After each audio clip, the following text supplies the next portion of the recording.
Page 122 continued.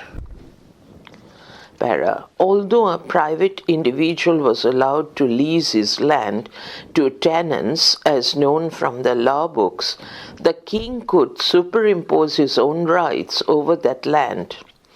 Yagnavalkya within bracket 2i, comma 158 bracket close 36 lays down that if the cultivator does not cultivate after having taken the field, he shall be compelled to pay the owner's share. Nothing is said about the royal share, but in such a case Brihaspati 37 and Vyasa 38 enjoin the tenant to pay the due share not only to the landowner, Swamin, but also an equivalent fine to the king. Page 123. Of course, neglect of cultivation means loss in revenue, but for this the king should hold the landowner responsible and not the tenant. The fact that he enters into direct dealings with the tenant shows that he enjoys some general authority over their land. Normally, Narada permits legal title to the land if it has been enjoyed for 3 generations. But here also royal rights infringe individual rights, for such a piece of land can be transferred to another person through royal favor. Para. Raja Prasadat, bracket close stop. So on the one hand, the king is authorized to deprive a person of his land and house even if they have been under occupation for 60 years. On the other, he is empowered to assign them to another person. Such a provision has in view the transfer of land by the king from one assignee to the other. Para. From the Gupta period onwards, the Chinese travelers Fa Hien and Sivan Sang record that land belonged to the king. While the actual position might differ from king to king, there is little to doubt, bracket, that in early medieval times there existed a strong school favoring the royal ownership of land. Stop. K.P. Jaiswal takes the theory of the royal ownership of land in ancient India as a part of the feudal law, comma, 39, but there is no closing sign of bracket. But so far as the Gupta and post-Gupta legal texts are concerned, the evidence for royal ownership of land cannot be ignored. Its only critic was Shabara, who flourished some time in the 3rd, 4th century AD and belonged to the school of Jamini. Para. It may be argued that the king enjoyed only usufructuary, usufructuary rights, which were transferred to the doni. This may be true of the early grants which make over certain sources of revenues in the villages.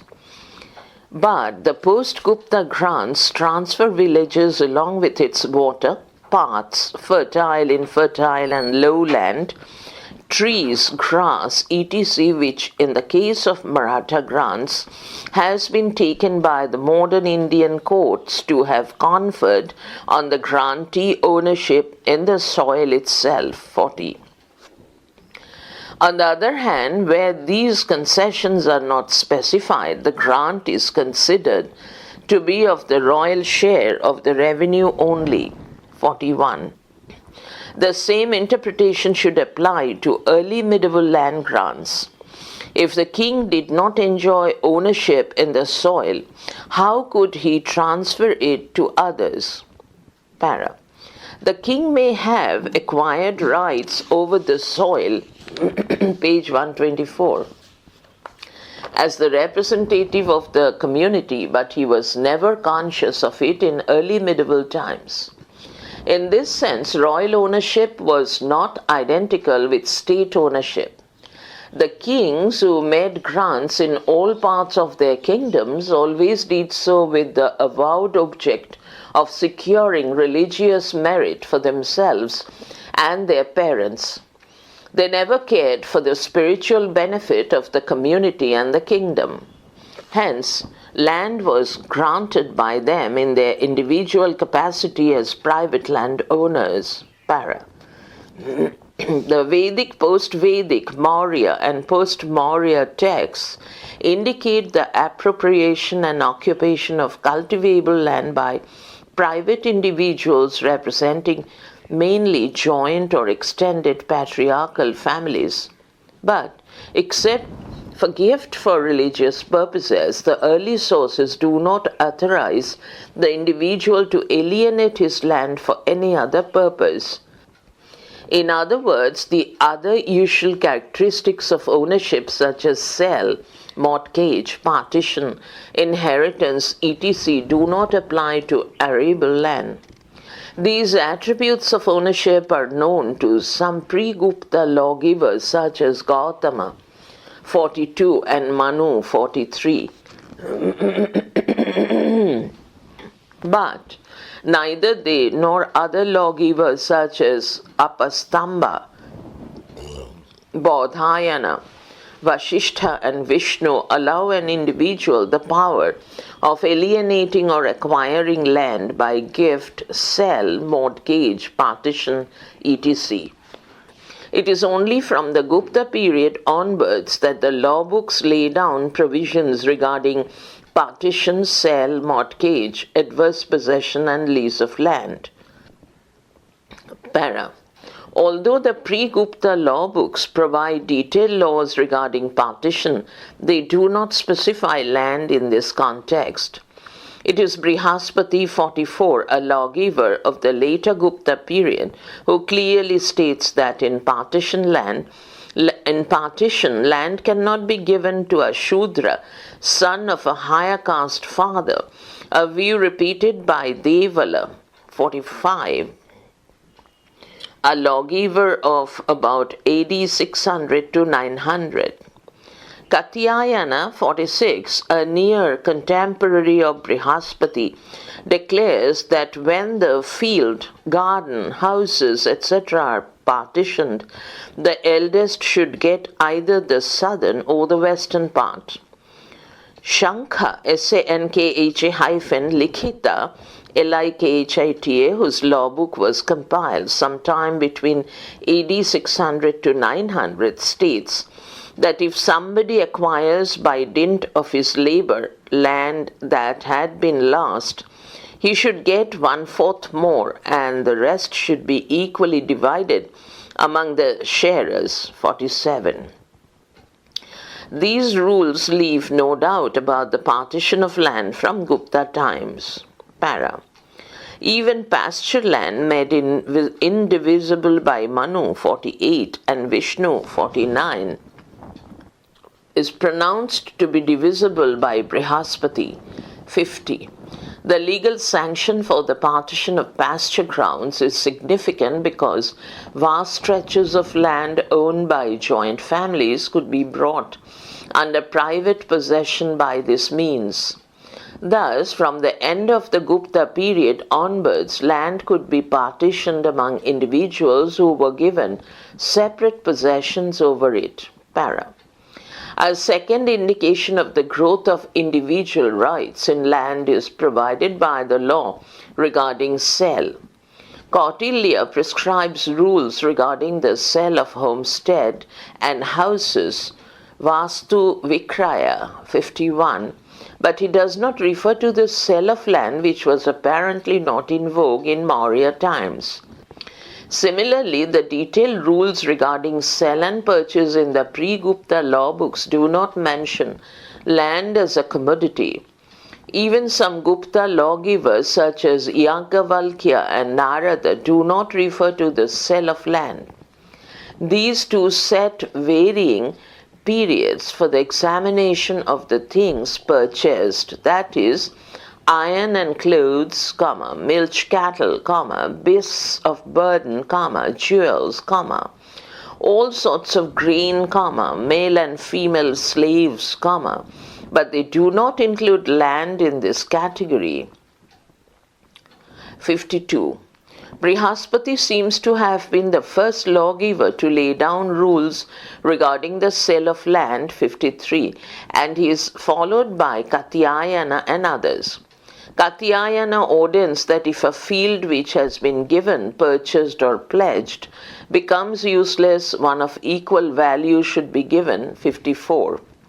If the vendor is incapable of doing this, he should give satisfaction in other ways, 55.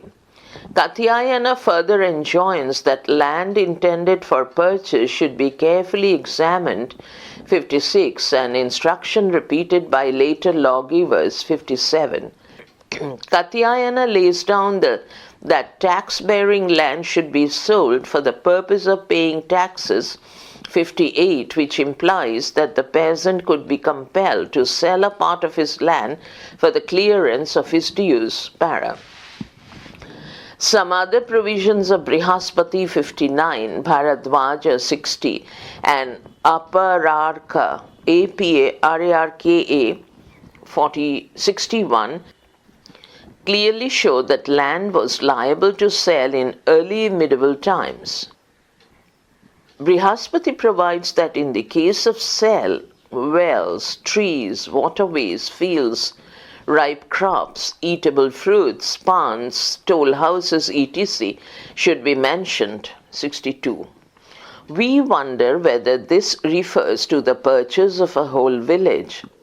In the 12th century, we have clear legal sanction for this in the work of Lakshmidhara, who explains the disposal or sale of sthabara as that of a village, fields, etc. 63. Devanna Bhatta, another authority of the same, page 126, century, quotes a verse to the effect that when the village is sold along with its boundaries, water and paths, the priesthood and village deity are not to be destroyed. 64, para. By the 13th century, when the Vyavahara Nirnaya of Vadaraja,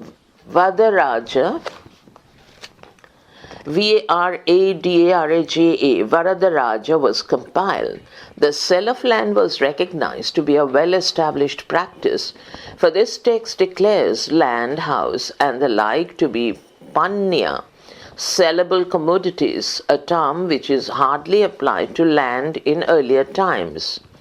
65. Provisions do not rule out the sale of land for secular purposes.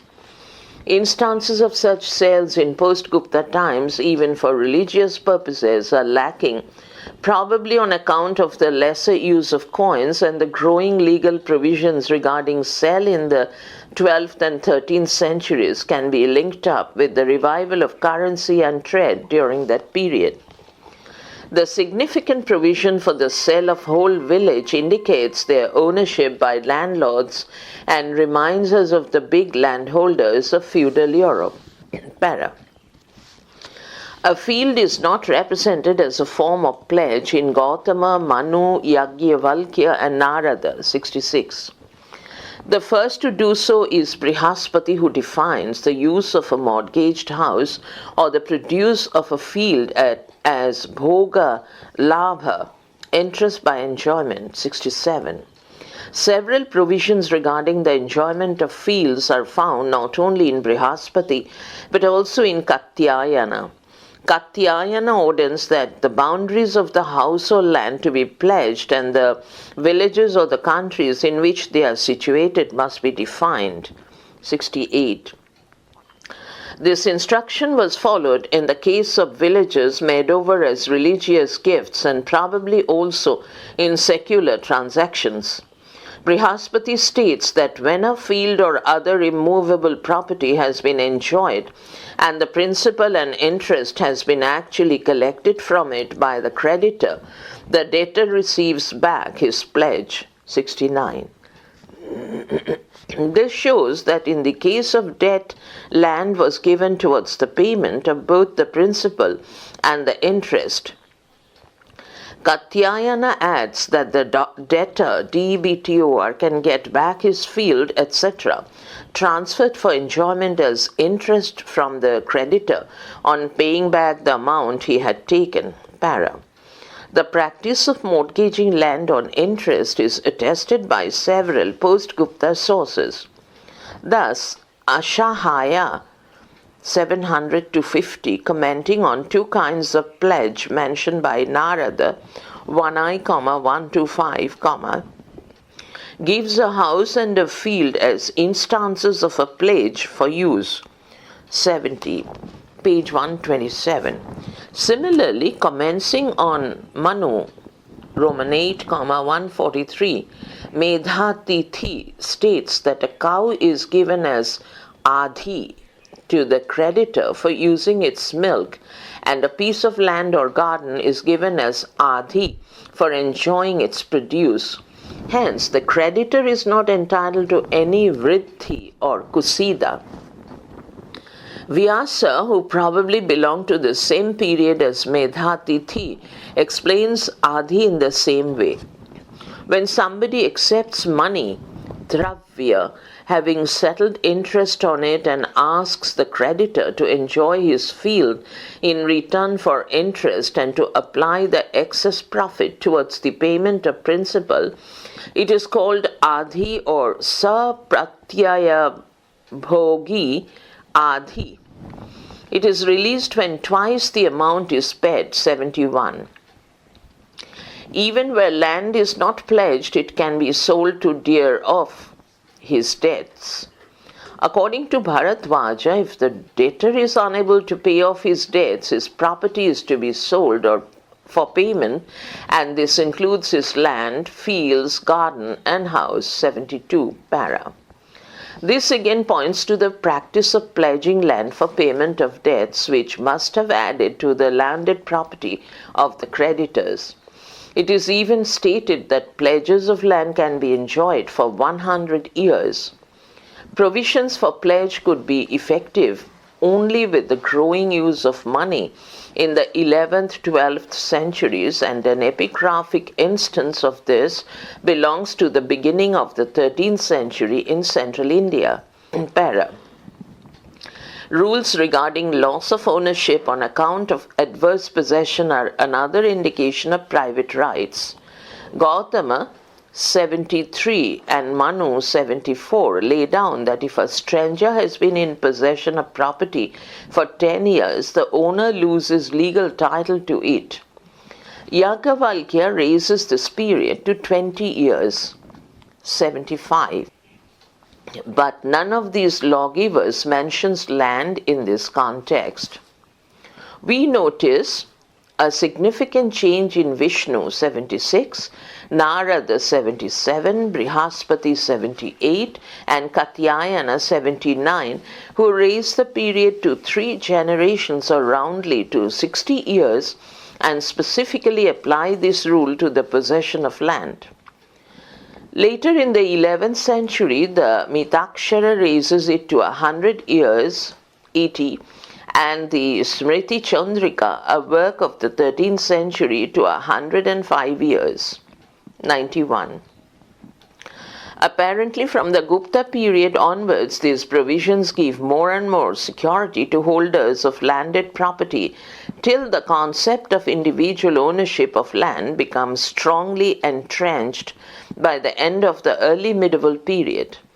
The rules reflect the situation in which, though the land of an individual or even of the king might be occupied without legal title by his tenants or by some powerful neighbor for 100 years, page 128, the original owner of the land would not be deprived of his rights. Para. Such provisions may have borne heavily upon temporary peasants cultivating plots of land. To prescribe a longer period indicates an attempt to make tenant proprietorship very difficult in times of political chaos. Taking advantage of this rule, tenants of long standing could be dispossessed of their fields by the secular and religious grantees if there was even a short break in their tenancy or occupancy.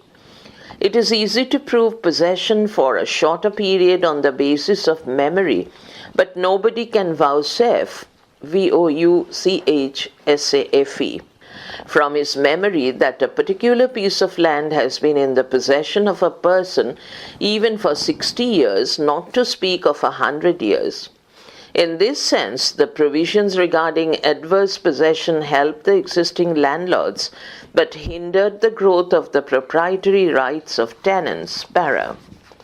Individual rights in land are further proved by laws regarding the lease of land to tenants. Early law books seek to govern the relations with hired agricultural laborers who could be even beaten and with sharecroppers who were bound to change frequently. But except a passage of Apastamba 82, which is capable of different interpretations, there is hardly any early provision governing the relations between the landowner and the leaseholder. From the Gupta period onwards, however, the law books regulate the relation between the owners of land, Swamin, on the one hand and the Kshetrika or Karshaka on the other. Most Gupta and post-Gupta lawgivers stress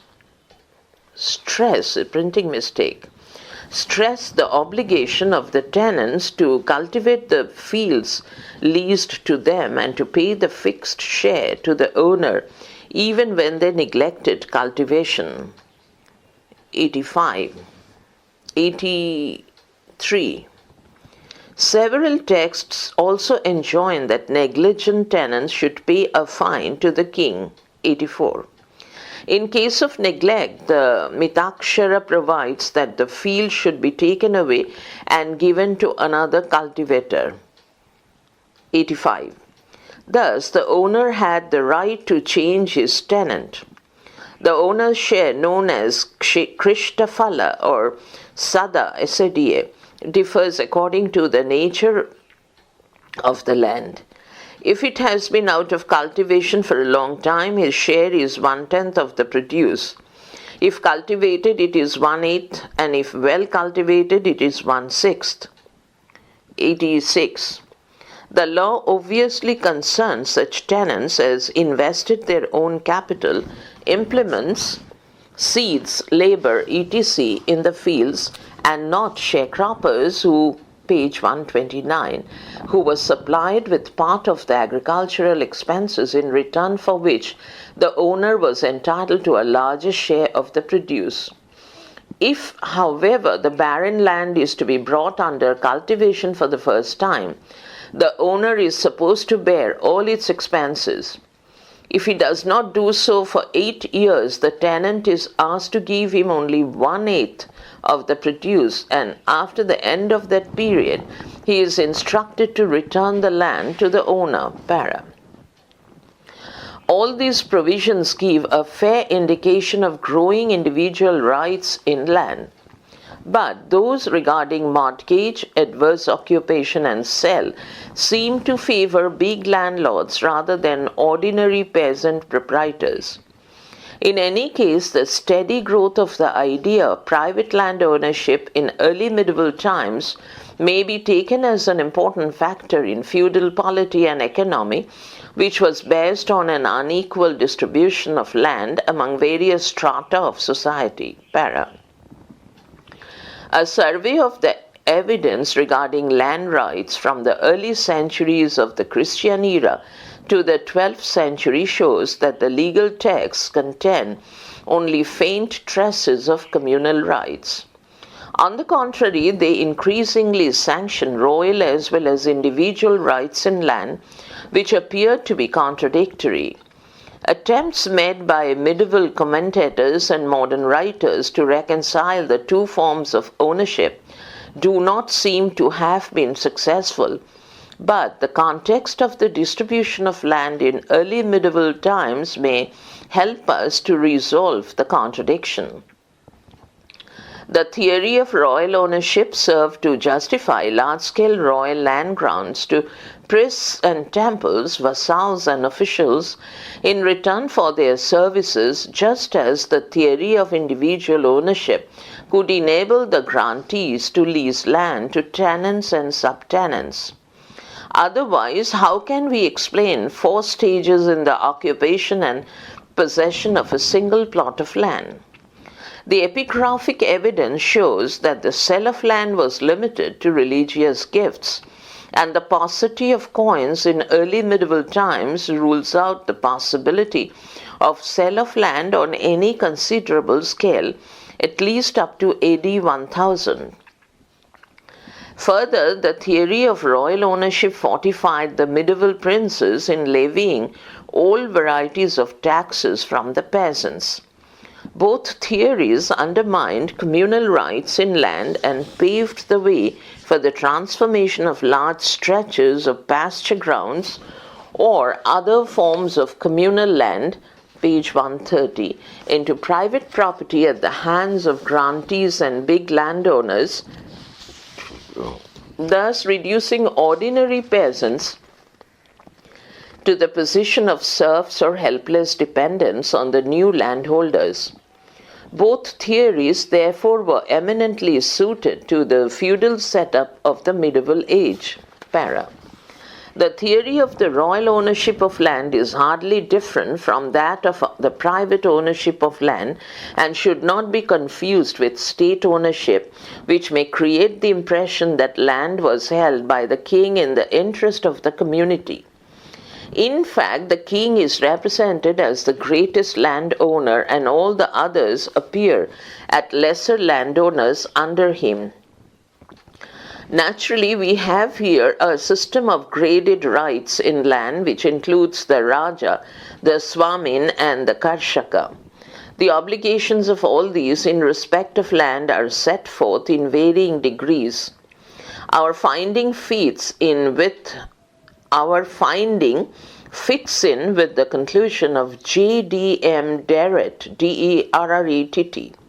According to him, quote, Indian jurists took it for granted that the incidence of particular manifestations of ownership might differ, while the svatta, S-V-A-T-V-A, within bracket rights of the king, the svatta of the landowner, the svatta of the tenant farmer, and in an extreme case, even the svatta of the mortgage in possession, bracket, as against a trespasser, bracket closed, were all comprehensible under the single term of property, unquote, 87.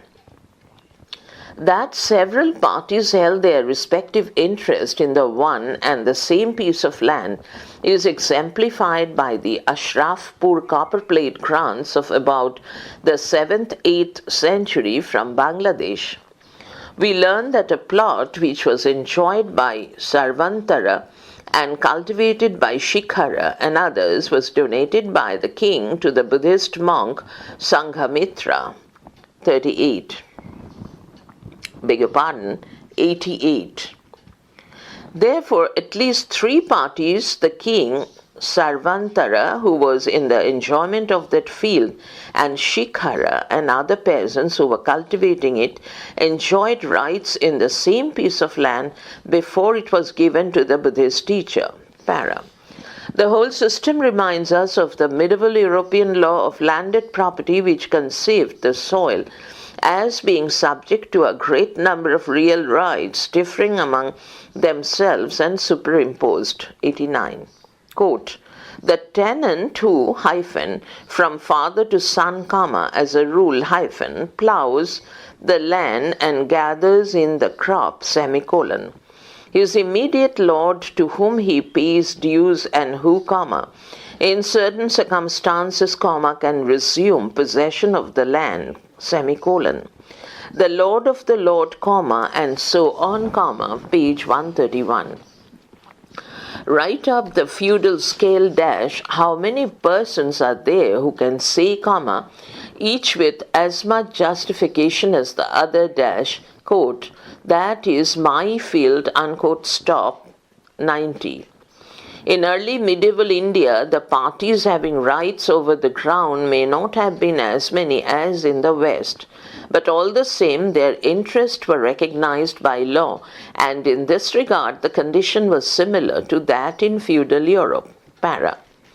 But land rights in Muslim India were certainly different from what we find in our period. First, the idea of the crown land, Khalisha, as distinguished from the land possessed by private individuals, was hardly popular in pre-Muslim times.